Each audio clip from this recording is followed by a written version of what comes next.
When asked about his feelings, the person who always tries to make everyone happy may be the one who feels the most alone. Culture of being alone. One man thought like he was going to trip. There aren't many friends upon a hidden gem. There are often hidden treasures in the noise of everyday interactions.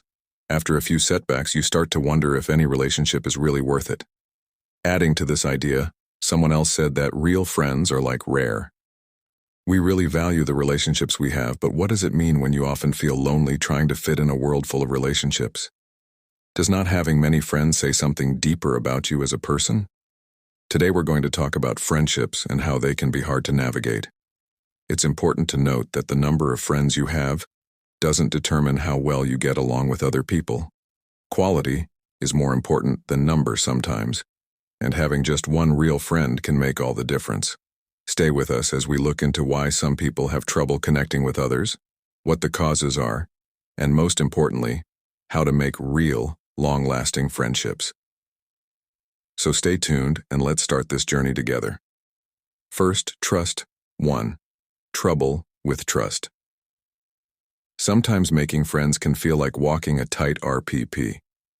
You're trying to stay balanced while dealing with other people's sudden turns and twists. You can't just give trust away like candy. It has to be earned over time. Learn about what makes you happy and what makes you nervous. Knowing yourself is like having a map in the confusing world of relationships. You need to know when to let someone in and when to keep yourself safe. Think of a strong tree. It stays stable because it knows its roots. In the same way, knowing your ideals and where you come from makes you strong. This kind of self-awareness is like an anchor that helps you stay steady as your relationships change. Recognize that people change over time, just like the seasons. Someone who seems reliable now might let you down later. Instead of shutting down, embrace the natural flow of life and keep your emotions stable. If your trust is broken, it's not the end of the world.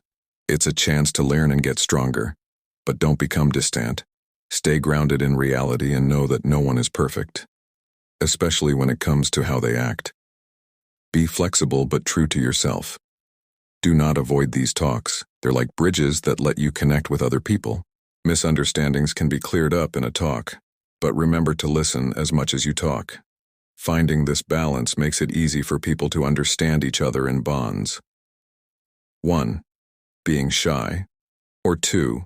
Lack of confidence, or being shy. As introverts, we naturally want to be with other people, but it can be hard to figure out how to talk to them. People who are shy or introverted are often seen as a problem. But what if we changed how we thought about it? What if we saw these traits as unique ways of seeing the world? The ancient philosophy of Stoicism teaches us to turn what we see as weaknesses into strengths. Being okay with who you are is the first step. Marcus Aurelius said, "Accept the things that fate binds you." This means realizing that your path is different, not worse. Once you accept yourself, you'll feel more confident in social situations, like you have a shield around you that protects you in a busy world. If you're feeling shy around other people, remember this. Don't worry about what they might think. Focus on what you can control. Focus on your own actions and words and speak from the heart, not to impress. Having this attitude can help you connect with people in a real way, which will make talks more meaningful. Having fun. Also, it's important to value your bonds rather than seeing them as prizes. Let go of the need for quick results in gardens that do well with care. Every contact is a step forward on your journey, not a measure of your worth. If you stay true to who you are, you can find relationships that are a good fit for you. Everyone you meet is a chance for positive growth and self-reflection. A lookout. From this point of view, shyness and introversion are not weaknesses but sources of strength. Instead of trying to get rid of these traits, learn how to use them to handle the beautiful complexity of human connections. Third point. Not enough social. 3. Lack of social skills. Making friends takes work and the right approach, which we often forget in our busy lives. Not having enough social skills can get in the way of important connections. But there are ways to get past this problem. Marcus Aurelius gently told us to take advantage of the social chances that life gives us. Small steps, like starting talks in everyday places or joining local clubs, can help us feel more confident in our abilities. Like plants need water and sunlight to grow, social skills need care and time. One important part of developing social skills is listening with intent and empathy. In a world where everyone wants to be heard, being a good listener sets you apart. Instead of trying to impress others, try to understand them. Embrace the EB and the flow of social interactions with stoic calm, knowing that not every conversation will lead to a lasting friendship. Each interaction is a step forward in your social journey, teaching you useful lessons about how to navigate human relationships. Remember that it's the quality of connections, not the number of them, that matters. Changes to the 4.4. Life changes things, and as we go through it, our social circles often get smaller, like the story of the boy and the apple tree. This moving story shows how our values change as we get older, causing us to drift from once-loved childhood bonds flow easily. Like lying in the shade of a tree, carefree and easy. But as adulthood comes calling, like the boy, we turn to activities we think will make us money. Our goals often get in the way of enjoying the good things in life, like the boy's sporadic visits to the apple tree, which shows how we only seek comfort from friends when we need it and forget about their constant support. Taking care of friendships is like taking care of a garden. It needs constant kindness and presence, just like trees grow roots slowly. Not having enough social options. As life takes its turns, there are times when we might find a simple truth.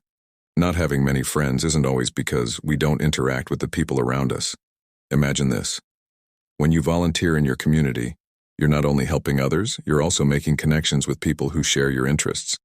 Whether you're cleaning up a park or serving meals at a homeless shelter, each task strengthens your relationships with others, bringing you into the community by contributing to workshops and events that are related to your interests. Aren't just good for your resume. They're also great places to make real connections with other people. When you find people who really understand your field or interests, conversations flow naturally. It's like finding your own community where personal connections and professional growth thrive together. Also, don't forget to spend time outdoors with friends. Hiking, biking, and group yoga aren't just ways to stay in shape, they're ways to bond. When you're in nature, you can have casual conversations without the stress of, it's not about having a lot of friends. It's about cherishing the ones that make life interesting by keeping things real and easy. Making friends is fun and rewarding. On the road, the 6th, moving objectives around 6. Moving our goals for growth or change in our busy lives to find a balance between work, learning, and personal growth. What we value can have a subtle effect on our bonds. Stoicism is an old theory that still applies today, because it teaches us to accept that things change all the time in life.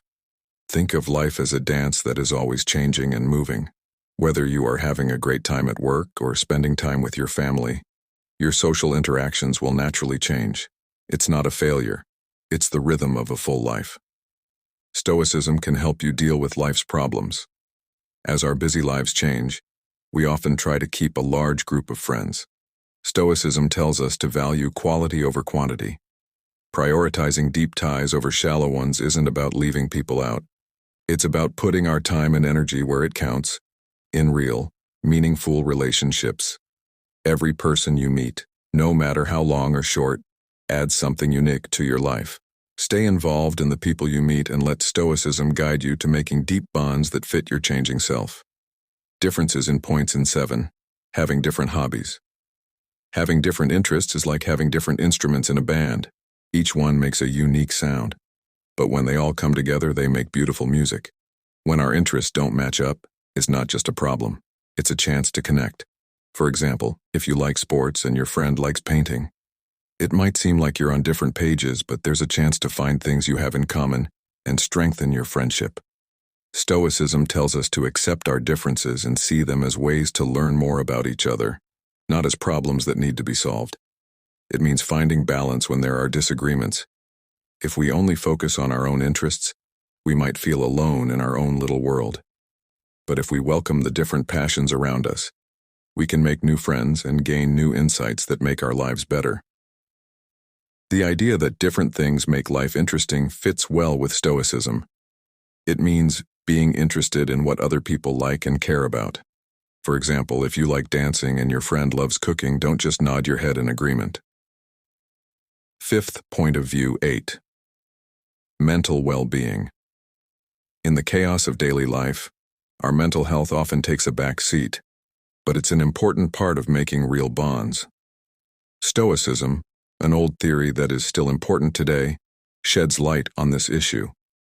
When anxiety or depression cloud our thoughts, it's important to know what's going on inside. It's like trying to find your way through a dark social maze. Stoicism tells us to light the way, not by clearing all the darkness, but by giving us the clarity to move forward in the face of cynicism. Outlook is the disappointment of an idealist who stresses how important it is to be aware of mental fights that can get in the way of connections. Let us be sensible. Stoicism isn't about coffee and fancy quotes. It's about doing something. First, practice awareness. Being fully present in a world where attention is valuable is not thinking. Paying attention during talks is a nice way to show you care and make friends. Meditation isn't just for monks. Anyone who wants to deal with the problems in life can do it. Just 10 minutes a day is good for your mind and shows that you value peace and focus. Finally, tranquility may seem like a luxury in today's busy world, but it's necessary for strong friendships. You can't find tranquility by running away to a beach. You have to find peace in the middle of chaos and stay anchored during life's storms. Friends aren't just for good times. They're also there for you when things get tough. By focusing on inner peace and emotional control, we become beacons of stability that attract meaningful connections. By putting mental health first, we plant the seeds for deeper friendships to blossom. 9th point, Lifestyle 9. Choices about how to live. Life moves quickly, and there are times when you're by yourself with your friends. Taking a backseat. Picture this. You're busy at work, crossing things off your list, but there's no one there to share dinner with you at the end of the day. It's not just about being busy, it's about what you value most. Stoicism tells us to think carefully about the choices we make. Are you focusing your time on what really matters? It can make a big difference to think about this. It means being brave enough to turn down things that are a waste of time or don't meet your inner need for connection. Think of planning your day like building a house. Each decision you make is like laying a brick, making room for relationships and tasks. It's not about trying to fit more into your day, but about planning it carefully. You may have fewer chances to hang out with friends and family, but those times with the right people who support you can be very rewarding. Each encounter becomes more important. It's not enough to have a lot of friends. You need to have people who know each other well. Remember how important it is to find balance. It's not enough to just divide your time evenly. You need to make sure it fits with what makes you truly happy. So let's start this journey of making meaningful connections with the knowledge that the size of our social circles doesn't matter as much as the level of trust and authenticity they hold. As we sail through the seas of life, let us remember that true companionship brings comfort in solitude and strength in unity. We should value the simple but strong connections that give our lives meaning and move forward to a better future. If you liked what we talked about, please give us a thumbs up so we can share ancient knowledge with more seekers. If this is your first time here, please join and click the bell to get more lessons on ancient wisdom. We'd love to hear your thoughts in the comments. Tell us how you make friends, whether you find comfort in quiet relationships as an introvert or thrive in a wide range of people as an extrovert. Your stories will help our community grow. Thanks for joining us, and we hope to see you in our next videos. Pick a movie from the list on the screen until then to keep learning about Stoic wisdom. Stay strong and keep building those important relationships.